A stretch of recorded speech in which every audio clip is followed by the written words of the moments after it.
Assalamualaikum warahmatullahi wabarakatuh. Kembali lagi bersama Sinja Entertain dengan saya James. Kali ini saya lagi dan lagi akan menjabarkan sebuah film yang diangkat dari kisah nyata berjudul Badda, yang menceritakan tentang sosok seorang pemuka agama yang sangat disegani, dihormati, memiliki jutaan pengikut, bahkan menganggap dirinya sebagai Tuhan. Dikarenakan telah memiliki nama yang besar, kepercayaan pun telah diraih seutuhnya, maka ia pun melakukan kejahatan yang sama persis seperti yang dilakukan oleh oknum perusak citra pesantren di Indonesia. Jujur saya sangat takjub akan film Bollywood yang selalu berani menggebrak, menyinggung, menyindir pemerintah serta melalui industri perfilman. Mereka memberikan wawasan ilmu agar menaikkan kualitas SDM-nya supaya tidak buta dengan hukum, dan inilah Badda.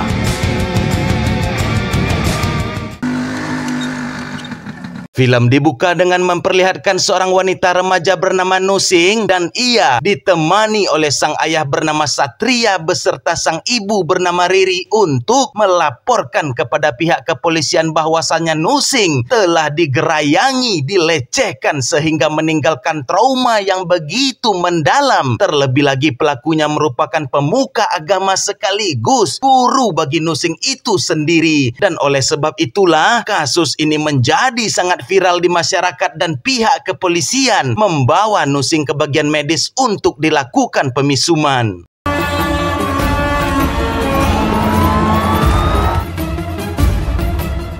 6 hari sebelum tragedi pilu itu terjadi, Nusing yang bersekolah dan tinggal di asrama mengalami sakit perut yang luar biasa, dan kepala asrama mengatakan kepada Nusing bahwa Nusing mengalami gangguan kerasukan dari setan, dan karena itulah kepala asrama menghubungi kedua orang tua Nusing untuk membawa Nusing menemui Baba, sang pemuka agama besar, agar Nusing bisa segera diobati. बच्ची पर भूत प्रेत का साया है, उसे बाबा के पास दिल्ली ले जाना हो. Sesampainya di kediaman Baba sang guru besar, tampak Baba berceramah di depan para pengikutnya dengan mengatakan bahwa bakti yang sejati adalah menyerahkan seluruhnya kepada gurumu. Setelah itu orang tua Nusing diminta untuk tetap berada di luar, dan hanya Nusing sendirilah yang diperbolehkan untuk masuk, dan sesaat kemudian Baba mengunci pintu, mematikan lampu, lalu menyuruh Nusing menuju kamarnya, dan di sanalah Nusing digerayangi, dicumbui, disentuh mahkotanya dengan alibi bahwa tindakan ini untuk mensucikan diri dari setan.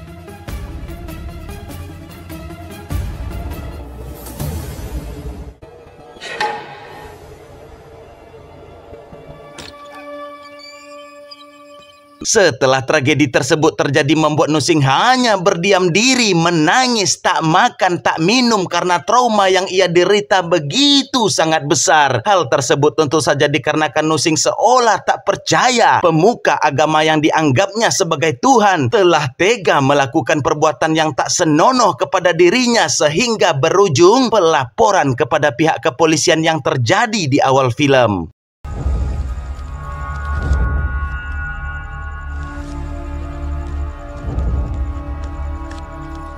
Pada malam harinya setelah menerima surat perintah atas penangkapan Baba, polisi dengan cepat mengambil tindakan, dan tentunya penangkapan pihak kepolisian ini ditentang oleh pengikut Baba yang sangat fanatik. Bahkan mereka rela menutup kedai-kedai mereka untuk menghadiri persidangan Baba.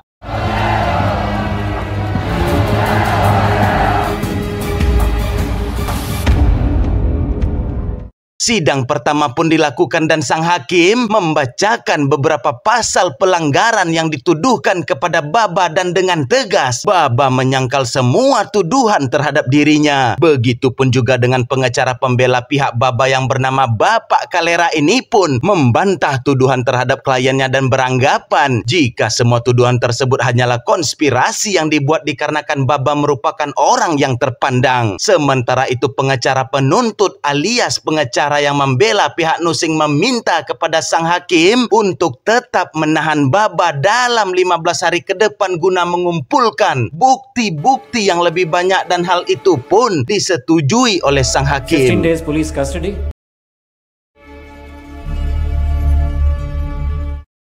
Granted. Thank you, sir. Tampaknya pengacara pembela Nusing yang bernama Han Jiang Dut ini tidak benar-benar ingin membantu keluarga Nusing tatkala ia hanya ingin memeras keluarga Nusing, dan terlebih lagi si Han Jiang ini menerima tawaran uang 10 juta rupiah dari pihak Baba untuk mundur dari pengadilan, dan hal itu pun telah diketahui oleh ayahnya Nusing, lalu mereka melaporkannya kepada pihak kepolisian sehingga pihak kepolisian memberikan rekomendasi seorang pengacara lokal bernama Kamarudin Solanki, yang selain beliau ahli dalam kasus Pokso, beliau juga merupakan pengacara yang selalu terdepan melindungi dan membela orang-orang miskin.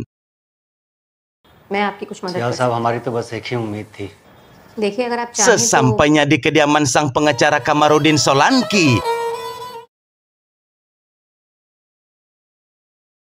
Nusing menceritakan detail sebab musabab awal mula sampai akhir bagaimana kejadian tragis yang menimpa dirinya bisa terjadi, dan Kamarudin Solanki pun berlinang air mata mendengar pilunya derita yang dialami oleh Nusing, sehingga Solanki meminta kepada Nusing beserta keluarganya untuk kuat dan berani mencari keadilan dengan segala resiko yang akan ditanggung ke depannya. Hal tersebut tentu saja dikarenakan lawan mereka merupakan orang yang dianggap terhormat, memiliki banyak pengikut, memiliki kekuatan ekonomi yang bisa membeli pembelaan terhadap dirinya, dan kasus ini dipastikan oleh Kamarudin Solanki akan menjadi pertarungan yang sangat panjang. Lalu orang tua Nusing menanyakan berapa biaya yang harus mereka keluarkan, dan di sini tampak begitu mulianya Kamarudin Solanki tatkala ia hanya meminta senyuman Nusing sebagai bayarannya ketika ia telah memenangkan kasus besar ini. Sir, fees कितनी देनी होगी? Sementara itu di lain sisi, orang suruhan Baba bernama Jerikan meminta dan mendesak pengacara Kalera untuk mematahkan tuduhan Pokso alias pelecehan anak di bawah umur ini, dikarenakan jika tuduhan tersebut terbukti benar maka pastinya Baba akan menerima hukuman yang sangat-sangat berat. Keesokan harinya merupakan debut pertama bagi Kamarudin Solanki dalam membela Nusing di pengadilan. Pengacara pembela pun menyampaikan kepada sang hakim bahwa kasus ini bukanlah kasus pelecehan anak di bawah umur, dikarenakan Nusing telah berumur 18 tahun sembari menyerahkan bukti tanggal lahir Nusing, yakni tahun 1994 sewaktu mendaftar di sekolah SD Salingka. Pernyataan dari pengacara pembela itu pun dibantah oleh Kamarudin, tatkala Kamarudin juga memiliki dokumen asli beserta cap dan juga stempelnya yang menerangkan Nusing bersekolah di SD Ikur Koto, dan di dalam dokumen tersebut diterangkan bahwa Nusing lahir pada tahun 1996, yang artinya Nusing saat ini masih berumur 16 tahun alias masih di bawah umur. Dan karena dokumen Kamarudin lebih dianggap sah, maka Kamarudin meminta untuk memanggil kepala sekolah SD Salingka yang dicurigai telah membuat dokumen palsu, dan persidangan kembali ditunda untuk mengumpulkan bukti yang lebih akurat. कोई भी charges withdraw नहीं कर रहा हूं, बाबा पे सारे charges frame होते हैं और ये डॉक्यूमेंट जो आपने सबमिट किया है ये आपत्ति के अधीन रखा जाता है. Case dismissed. Malam harinya setelah Ba'da Isya, Kamarudin menghubungi ayah Nusing dan meminta agar si ayah dapat menemui sesegera mungkin kepala SD Ikur Kota untuk meminta dokumen yang diperlukan agar membuktikan bahwa Nusing memang benar bersekolah di SD Ikur Koto dan lahir pada tahun 1996. Di sini perlu diketahui bahwa sekolah SD Ikur Koto berjarak cukup jauh dari tempat tinggal si ayah, sehingga membutuhkan waktu beberapa hari untuk mengumpulkan dokumen yang lebih lengkap. TC report card वगैरह जो भी है. और सुनिए जी ठीक है sir.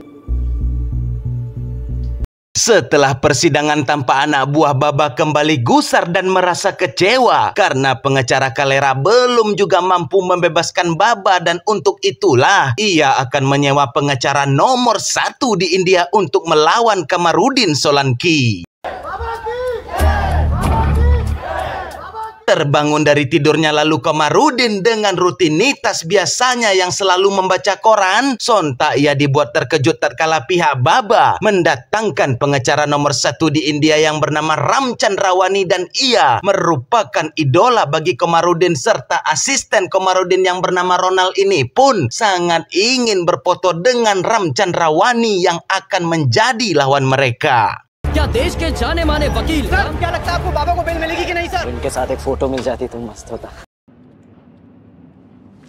Di persidangan ini memang pantas dan layak Ramchandrawani menjadi top pengacara karena gestur, tatapan, nada bicara yang menyerang, serta mengintervensi. Dan di sini Ramchandrawani lebih menekan cara penyidikan awal polisi telah salah dalam menangkap Baba menurut aturan dan undang-undang yang berlaku. Hal tersebut dikarenakan harusnya polisi terlebih dahulu membuat laporan resmi penyidikan dan setelah itu baru dilanjutkan dengan tes medis pemisuman korban, tapi polisi hanya menerima laporan dari tulisan tangan Nusing lalu secara terburu-buru melakukan visum. Terlebih lagi hasil visum menunjukkan selaput darah Nusing tidak rusak sehingga Ramchandrawani sangat yakin tidak adanya pemerkosaan yang dilakukan oleh Baba, dan Ramchandrawani mengatakan sangat-sangat tega menfitnah, menjatuhkan sosok seperti Baba yang berguna bagi nusa dan bangsa, dan sekali lagi sembari menggeprak meja Ramchandrawani meminta agar sang hakim membebaskan kliennya. कथित पीड़िता को और जो मन पड़ता है, ये विधि का सुस्थापित सिद्धांत है. Hymen is also not ruptured. Big lie. Meskipun hanya sebagai pengacara lokal, namun Kamarudin Solanki mampu membuat seluruh hadirin sidang terdiam, terpana tatkala Solanki mematahkan pembelaan Ramchandrawani dengan mengatakan tampaknya pengacara kondang tidak mengetahui arti kasus pokso yang sebenarnya atau berpura-pura tidak tahu demi membela orang yang bersalah. Kamarudin melanjutkan bahwa di dalam aturan undang-undang pokso dijelaskan ketika pelaku menyentuh kemaluan korban yang belum berusia 18 tahun, maka pelaku telah dinyatakan melakukan pelecehan. Dan aturan visum medis yang katanya visum hanya dapat dilakukan tatkala telah menerima laporan penyidikan secara resmi tidak berlaku di dalam kasus pokso, asalkan pemeriksaan visum ditemani oleh polisi wanita serta adanya kerabat dari korban. Dan semua persyaratan tersebut telah dipenuhi oleh keluarga Nusing di awal film. Kamarudin juga menggeprak meja serta meninggikan suaranya dan menantang pengacara pembela Baba untuk dapat mengedepankan bukti yang nyata, dan Kamarudin selalu siap berdebat dengan siapapun di pengadilan. Mendengar kuatnya pernyataan dari Kamarudin membuat sang hakim menolak jaminan pembebasan Baba, dan sang hakim kembali menunda persidangan hingga bukti umur Nusing telah diketahui. लेकिन ये केस कोई साधारण केस नहीं, एक नाबालिग लड़की को अगर कुछ सॉलिड प्रूफ है, इसमें तो बेल कतई नहीं मिलनी चाहिए.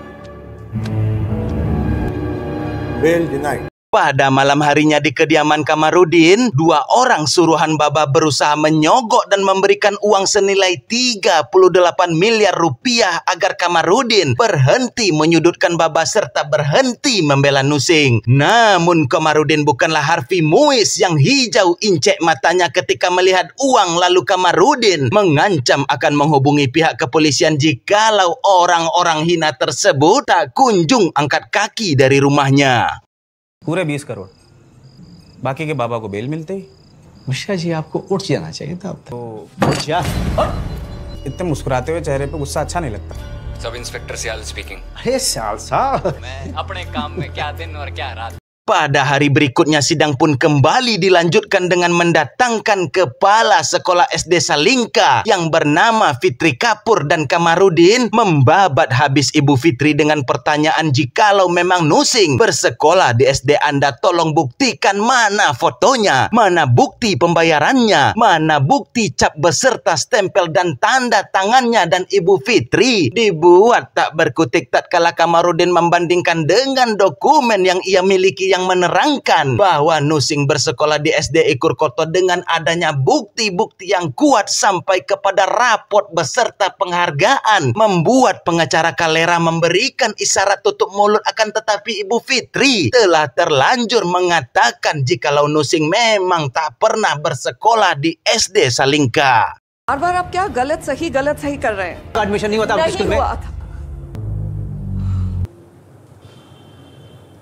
Dikarenakan sang hakim masih menunda persidangan, maka Kamarudin pun berusaha mengumpulkan sebanyak-banyaknya bukti dengan cara akan mendatangkan kepala sekolah SD Ikurkoto ke persidangan. Namun pihak Baba kini telah menggunakan cara yang kotor yang mengancam kepala SD dengan mengirimkan paket sebutir peluru tajam. Begitupun juga dengan teman ayah Nusing yang menjadi saksi bahwa keluarga Nusing memang pergi menemui Baba tempo hari pun juga telah dihabisi oleh orang-orang suruhan Baba. Dan lebih parahnya, ketika Kamarudin akan menghadirkan seorang pengacara yang selama ini membela setiap korban kejahatan yang dilakukan oleh Baba, pengacara ini pun juga dihabisi dengan sadis, dilempar dengan cairan asam di siang bolong, yang mana hal ini sangat mirip sekali dengan kasus penyiraman Novel Baswedan yang pernah terjadi di Indonesia. Begitupun juga dengan karyawan Baba yang pernah memberikan minum kepada orang tua Nusing juga telah digantung di jembatan. Dan habislah sudah seluruh saksi-saksi yang mengetahui bahwa orang tua Nusing memang pernah menemui Baba. बाबा और उसके बेटे दोनों पर चल रहे rape cases पे Pada persidangan kali ini hanya tersisa satu saksi, yakni Fikri, yang telah bekerja pada Baba selama 15 tahun. Dan selama bekerja itulah Fikri membenarkan bahwa Baba memiliki kepribadian yang ganjen. Bahkan saat sedang ceramah pun Baba dengan senternya memilih jemaah untuk dicicipi, dan Baba juga selalu dibuatkan jamu obat kuat cap susu kuda liar oleh Fikri. Sebenarnya Baba banyak tersandung kasus kriminal tentang pencabulan, perampasan tanah dan sebagainya, namun tak ada satupun yang berani menentang Baba, dan hanya Nusing seoranglah yang berani mengusut Baba. Dan karena itulah Fikri merasa malu atas keberanian Nusing dan memutuskan untuk membantu Nusing di pengadilan. Setelah memberikan kesaksiannya, Fikri yang akan keluar dari kantor pengadilan ini pun tiba-tiba telah diserang oleh orangnya Baba, sehingga Fikri tewas secara tragis meninggalkan dunia yang hanya tempat permainan dan senda gurau belaka ini. Al-Quran Surat Muhammad ayat 36.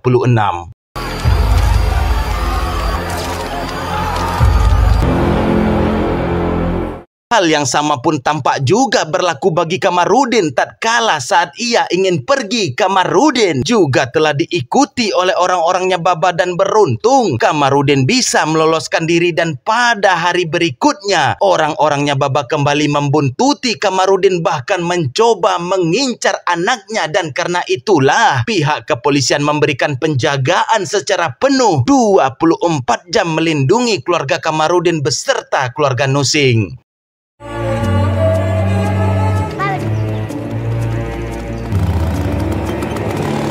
Pada malam harinya Nusing berbicara empat mata dengan Kamarudin untuk menyampaikan bahwa ia merasa ingin bunuh diri saja dikarenakan orang-orang menganggap dirinya lah yang menjadi pelaku. Orang-orang membenci dirinya, bahkan memutus hubungan pekerjaan dengan ayahnya. Mendengar hal tersebut, maka Kamarudin menerangkan bahwa memang wajar khalayak ramai membenci kita karena kita menangkap Tuhan mereka dan kecintaan mereka terlalu fasik, seolah tak percaya bahwa Baba juga seorang manusia yang bisa melakukan kesalahan. Dan untuk itulah Kamarudin menyemangati Nusing untuk melawan ketakutannya sendiri, melawan kecemasannya sendiri. Angkat pedangmu, seruan perang telah kita mulai, dan kita akan menjadi contoh bagi kaum yang lemah untuk berjuang sampai akhir.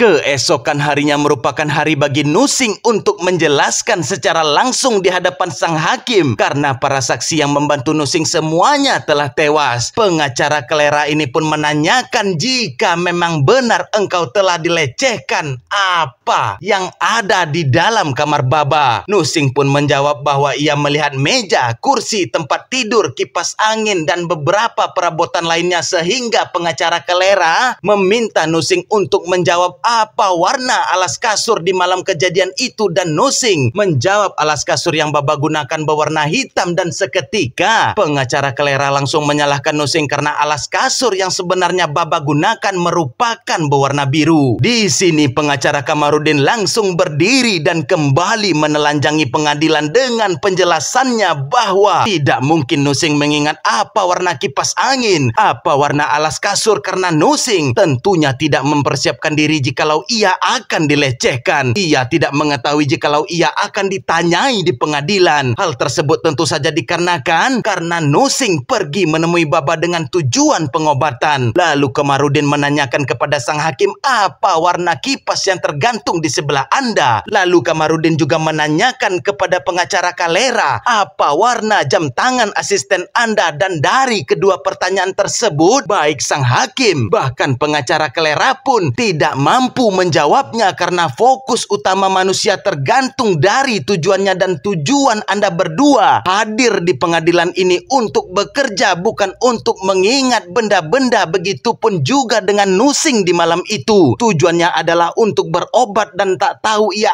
akan dilecehkan dan sangat tidak mungkin mengingat benda beserta warna-warnanya di saat kondisi yang tertekan. Defence council मित्र से ये पूछ सकता हूँ, देखना नहीं, चीटिंग क्यों करते हो? हम दिन के रोशनी में पीड़िता के साथ अत्याचार हो रहा था कि आज उसके साथ कुकर्म होने वाला है, अंधेरे में। Lalu pengacara Kelera pun menuntut sang hakim untuk membebaskan Baba karena tidak adanya saksi seorang pun di malam itu dan pengadilan tidak bisa memvonis hukuman kepada Baba hanya berdasarkan cerita dari korban seorang. Di sini lagi dan lagi Kamarudin Solanki membuat malu pengacara Kelera tatkala Kamarudin menyuruh pengacara Kelera untuk membaca ulang undang-undang pemerkosaan bahwa untuk kasus tersebut diberikan pengecualian saksi oleh pemerintah karena umumnya pemerkosaan dilakukan oleh satu orang pelaku dan keterangan dari korban beserta hasil visum dapat digunakan sebagai bukti yang sangat valid. Other than the victim herself.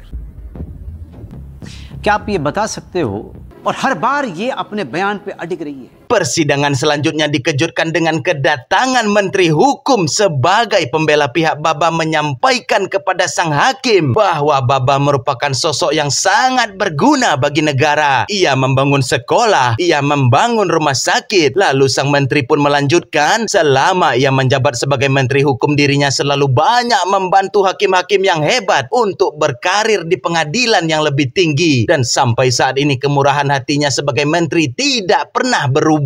Jelas perkataan Menteri Kancang ini secara tak langsung mengiming-imingi sang hakim dengan hadiah jabatan, dan Kamarudin tak peduli dengan apa jabatan seseorang, tak peduli dengan siapa yang dihadapi, dan hanya satu celotehan kecil dari Kamarudin kepada menteri serta hakim, yaitu meskipun Baba mendirikan sekolah dan rumah sakit, apakah dirinya diperbolehkan untuk memperkaos anak di bawah umur? Apakah tidak malu pengadilan jika memberikan jaminan bebas kepada Baba? Tentunya kasus yang telah viral dan memakan waktu yang lama ini membuat sang hakim berhati-hati memberikan keputusan yang akhirnya permintaan jaminan bebas atas Baba yang dilakukan oleh Menteri Kancang ini pun ditolak oleh pengadilan.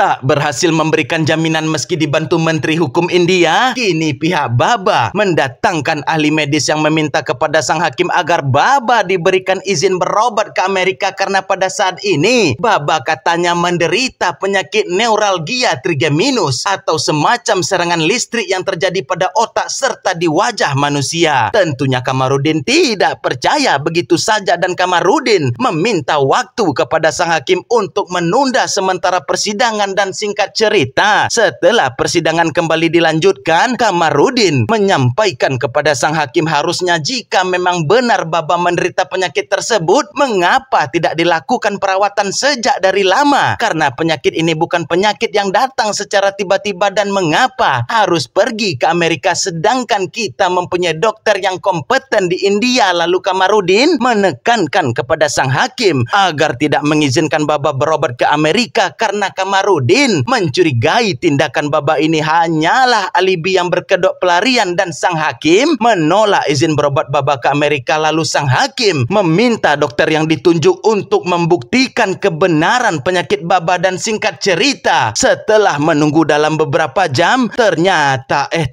penyakit Baba hanyalah sebuah kebohongan yang dirancang. Dan ingatlah bahwa setiap perbuatan, penglihatan, pendengaran serta hati nuranimu akan dimintai pertanggungjawabannya. Al-Quran Surat Al-Isra ayat 36.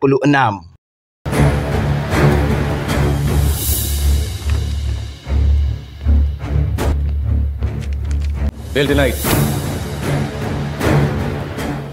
Pada malam harinya tampak Kamarudin memang menanamkan prinsip pria tidak bercerita dan hanya menangis seorang diri. Sang ibunda tercinta datang menghampiri lalu menanyakan apa yang membuat anak tersayangnya mengeluarkan air mata. Kamarudin pun semakin tak kuasa membendung tangisan lalu mengatakan hari esok merupakan hari keputusan kasus Baba dan Kamarudin. Takut sekali jika selama 5 tahun ini perjuangannya sia-sia untuk memberikan keadilan kepada Nusing. Ingat 5 tahun dari awal Kamarudin berjuang melawan Baba dengan segala dramanya. Sang ibu pun mengingatkan tentang puisi yang dulu pernah ia buat untuk Kamarudin yang berbunyi, saat rintangan datang menghampirimu, hanya pengecutlah yang menjauh. Akan tetapi sang juara tidak akan pernah goyah, tidak akan pernah kehilangan rasa sabar dan akan berteman dengan setiap rintangan, serta akan tetap berjalan di atas hamparan yang penuh duri.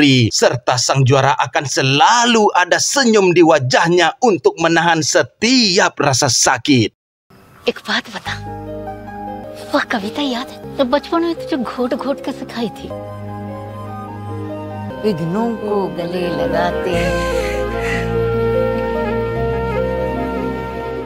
Hari yang ditunggu-tunggu pun telah tiba dan media kembali mengingatkan di seluruh saluran televisi bahwa di dalam 5 tahun kasus Baba telah memakan 4 nyawa saksi kunci. Dan akan hal tersebut masyarakat terpecah menjadi 2 kubu. Ada yang mendukung Baba dan ada juga yang menjadi pendukung Nusing beserta Kamarudin. Sang hakim pun meminta terlebih dahulu kepada pengacara Kalera untuk menyampaikan pembelaan terakhirnya. Lalu pengacara Kalera menyampaikan jika sang hakim menjatuhkan hukuman kepada Baba, maka yang akan terjadi adalah organisasi Baba yang berperan dalam membantu pemerintah akan terhenti. Anak-anak miskin yang belajar di lembaga Baba akan kehilangan pendidikan. Rumah sakit yang Baba bangun secara gratis untuk pasien akan kehilangan subsidi biaya, serta ribuan orang yang disediakan makanan setiap harinya di asrama Baba akan mengalami kelaparan ke depannya. Jadi tolong dengan sangat agar sang hakim memilih, menilai dengan bijak keputusan yang akan diberikan, karena keputusan terakhir ini akan berpengaruh kepada kalangan masyarakat bawah yang membutuhkan pertolongan Baba.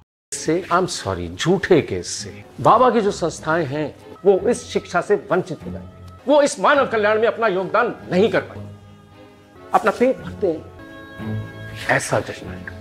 Tibalah saatnya giliran Kamarudin untuk menyampaikan tuntutan terakhirnya, dan Kamarudin menyampaikan bahwa kasus ini telah berlangsung selama 5 tahun tapi pihak Baba selalu gagal dalam upayanya, seperti menyalahkan prosedur penyidikan polisi yang melakukan visum sebelum membuat laporan resmi, serta mereka berusaha membuat bukti yang menyatakan Nusing telah dewasa dengan memalsukan identitas. Bahkan mereka berusaha menyuap serta menghilangkan saksi dan sebagainya. Tapi pernahkah kalian semua bertanya, mengapa pihak Baba selalu gagal dalam upayanya membebaskan Baba? Di mana letak kesalahannya? Apakah kalian mengetahuinya? Sesungguhnya letak kesalahan mereka adalah mereka gagal memahami arti kejahatan berat. Mereka telah gagal memahami kondisi mental wanita yang menjadi korban. Mereka gagal memahami kejahatan seksual ini akan mempengaruhi masyarakat ke depannya dalam waktu yang panjang di masa depan. depan. Dan ketahuilah, kehidupan wanita di negeri ini penuh dengan rintangan dan nusing. Yang menjadi korban di dalam kasus ini merupakan cerminan dari ketakutan wanita, karena wanita di luar sana pasti pernah mengalami pelecehan secara mental serta secara fisik. Paling sedikitnya pasti pernah mengalami 1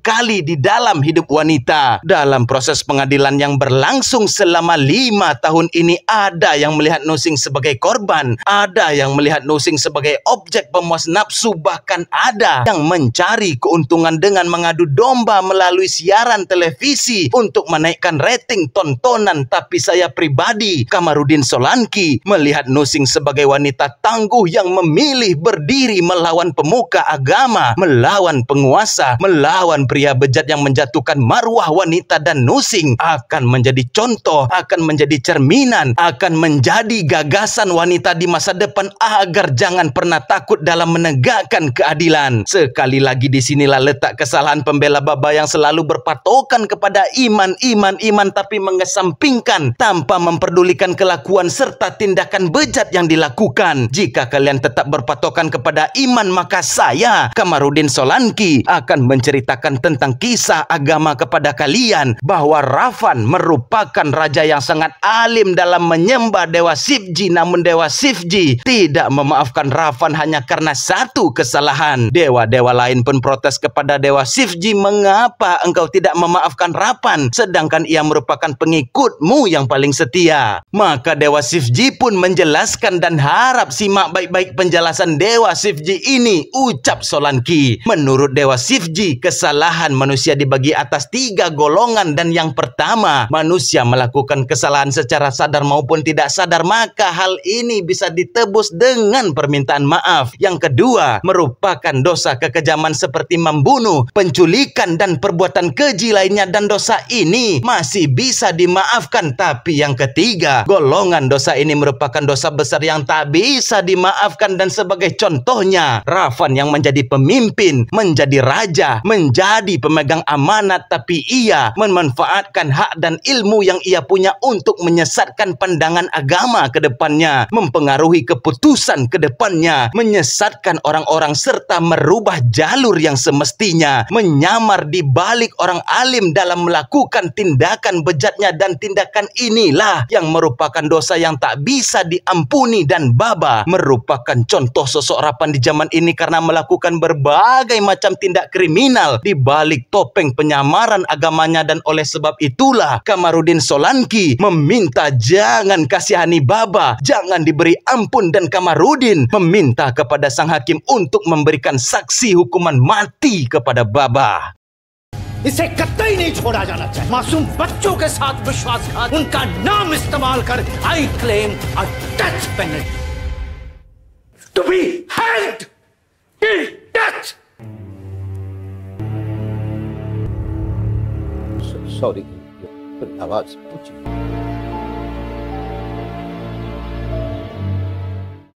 Beberapa hari setelahnya, sang hakim pun memutuskan hukum pidana kepada Baba, yakni menjatuhi hukuman penjara seumur hidup yang membuat makhluk berjenggot, bergaya bak malaikat namun berhati seperti iblis ini menangis mendengar hukuman yang ia terima. Namun di sisi yang berbeda, Nusing beserta keluarganya menangis haru. Perjuangan mencari keadilan yang mereka perjuangkan selama ini berbuah keberhasilan. Begitupun juga dengan kalangan pengacara, masyarakat, dan tentunya sang ibunda tercinta sangat bangga akan perjuangan Kamarudin selama 5 tahun tidak digaji, memberikan seluruh pikiran, waktu, tenaga, harta bendanya secara ikhlas. Ini pun tentunya akan menjadi contoh bagi generasi ke depannya.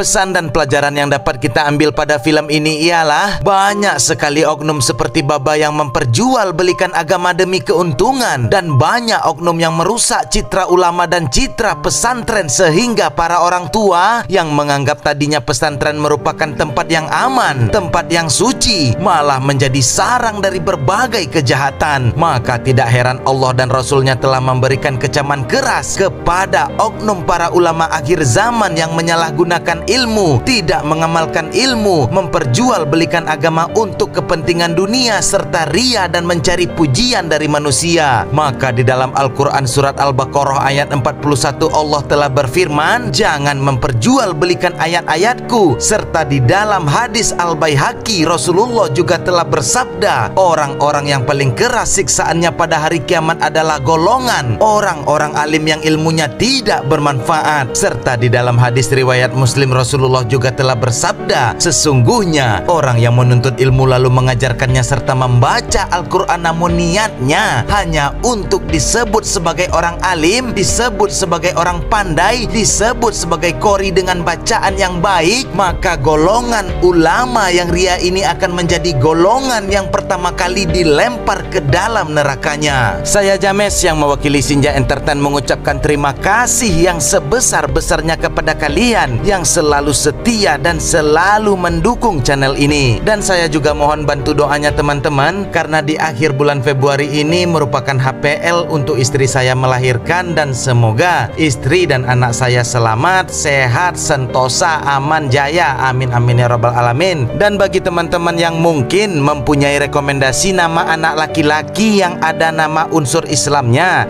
atau ada nama unsur sahabat Nabi serta unsur tokoh-tokoh penting dalam Islam dan kenegaraan, atau boleh juga unsur-unsur nama di dunia per-YouTubean, contohnya Muhammad Google AdSense. Nah kayak gitulah teman-teman ya. Mohon dibantu rekomendasinya teman-teman, saya tunggu di kolom komentar ya. Terima kasih banyak, sehat-sehat semua, dimudahkan segala urusan, diperbanyak rezeki kita masing-masing, amin amin ya rabbal alamin. Oh, gaya besar ini bulan ini. Kode-kode.